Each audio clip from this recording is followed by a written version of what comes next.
Joint operation ng Kaugma-Caps at PDEA sa Magraw nagresulta sa pagbuwag ng drug den. 4 na pusher arestado, 156,000 piso na halaga ng shabu nasamsam.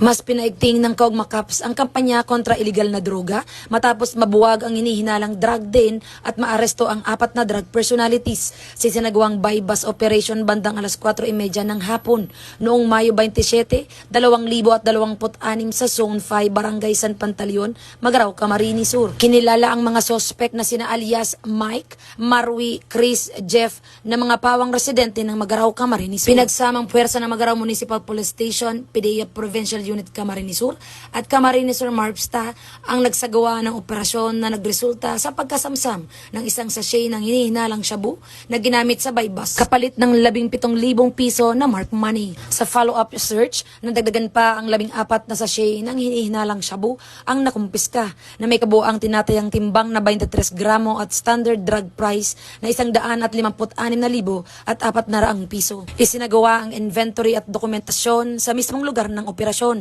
sa presensya ng mga suspect at insulating witnesses at fully recorded gamit ng body-worn camera na ipabatid sa mga naaresto ang kanilang mga karapatan sa ilalim ng saligang batas at kasalukuyang nasa kustodiya ng PDEA Camarines Sur para sa kaukulang disposisyon habang isinasa ilalim sa chemical examination ang mga nakumpiskang ebidensya. Ayon kay Police Colonel Virgilio O. Olalia Jr., Provincial Director ng Camarines Sur Police Provincial Office, nananatiling buo ang determinasyon ng kapulisan sa pagtugis sa mga sangkot sa iligal na droga sa lalawigan.